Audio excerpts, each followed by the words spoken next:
क्या आपने कभी सोचा है एक इंसान इतना स्ट्रांग हो जो अपनी मौत के सामने भी मुस्कुरा दे? सबसे शॉकिंग बात यह है कि वो स्माइल फेक नहीं थी, वो उस पूरे कैरेक्टर की एक डेफिनेशन थी। क्यूजोरो रेंगोकू हमें सिखाया गया कि रियल स्ट्रेंथ दिखाई नहीं जाती, वो महसूस होती है। और आज की वीडियो में हम यही जानेंगे कि डीमन स्लेयर में इतने सारे कैरेक्टर होने के बावजूद भी हमें क्यूजोरो रेंगोकू सबसे अलग फील क्यों होता है। रेंगोकू का जन्म फ्लेम हाशिरा फैमिली में हुआ था और उसके फादर शिनजुरो रेंगोकू खुद एक पावरफुल फ्लेम हाशिरा थे।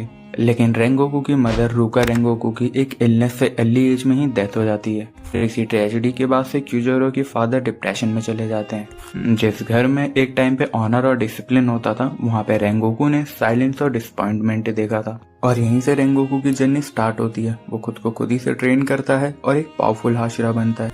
लेकिन रेंगोकू को स्पेशल बनाने वाली चीज उसकी पावर या स्वॉर्ड नहीं होती, बल्कि उसका अनब्रेकेबल इनर कोड था। वो बस अपनी फैमिली की लेगेसी कंटिन्यू नहीं करता, वो लोगों की हेल्प करता है और उनके लिए एक होप बनता है। और साथ ही हम रेंगोकू के कैरेक्टर के अंदर 3 स्पेशल ट्रेट्स भी देखते हैं, जिसमें से सबसे पहला होता है रिस्पॉन्सिबिलिटी। रेंगोकू के लिए रिस्पॉन्सिबिलिटी केवल एक बर्डन नहीं था, वो उसके लिए एक पर्पस था।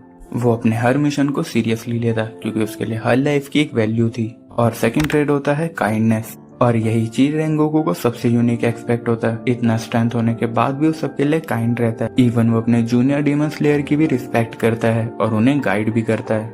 उसकी लीडरशिप बाकियों से अलग रिस्पेक्ट और ट्रस्ट पे बेस्ड होती है। एंड थर्ड ट्रेट है उसका अनशेकेबल होप। चाहे सिचुएशन कितनी भी बुरी हो, वो कभी भी होपलेस नहीं होता। वो बिलीव करता था कि हर डार्कनेस के अंदर एक स्पार्क होता है, बस हमें उसे प्रोटेक्ट करना हो। और यही रीजन था कि लोग उसके आसपास इतना सेफ फील करते हैं, बस फिजिकली नहीं, इमोशनली भी। अगर हम रेंगोकू के कैरेक्टर को थोड़ा और डिटेल में समझने की कोशिश करें तो रेंगोकू ने स्टार्टिंग से अपनी लाइफ में लॉस देखा था। मदर की डेथ, फादर का downfall and family pressure.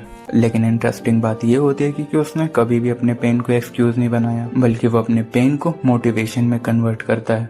Rengoku की लाइफ का पर्पस सिर्फ दूसरों की मदद करना होता है। ये माइंडसेट उसे अपनी मदर से मिला होता है और यही चीज उसे बाकी डीमन स्लेयर से काफी अलग बनाती है।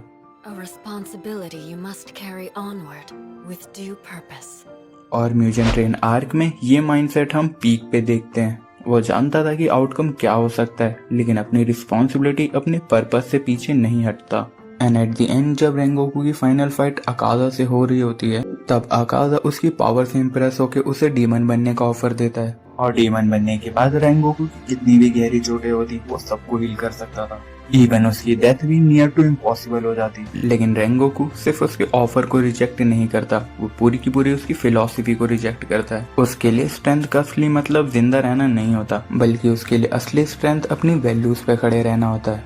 अकाजा के हर अटैक के साथ उसकी बॉडी कमजोर हो रही होती है, लेकिन उसका माइंडसेट उतना ही मजबूत रहता है। रेंगोकू अपने लास्ट ब्रीथ तक भी अपने प्रिंसिपल से पीछे नहीं हटता और अपने होप को प्रोटेक्ट करता है। अकाजा के इतने सारे ऑफर्स के बाद भी रेंगोकू अपनी ह्यूमैनिटी को छोड़ने से मना कर देता है। एट द एंड अकाजा रेंगोकू को तो मार देता है, लेकिन उसकी वैल्यूज चेंज नहीं कर पाता। और इसीलिए रेंगोकू अपने एंड टाइम में भी टूटता नहीं, बल्कि एक स्माइल देता है, क्योंकि वो अपनी रिस्पॉन्सिबिलिटी से पीछे नहीं हटता। उसने अपनी आखिरी सांस तक दूसरों की हिफाजत की होती है। और यही होती है रेंगोकू की रियल स्ट्रेंथ। वो अपने आखिरी वक्त में भी अपनी मदर को याद करता है। और शायद इसीलिए रेंगोकू को भूल पाना इम्पॉसिबल है, क्योंकि वो सिर्फ एक कैरेक्टर नहीं होता, वो एक फीलिंग होता है। उसकी स्माइल, उसका करेज एंड उसका लास्ट स्टैंड, ये सब मिलकर उसे एक ट्रू हीरो बनाते हैं।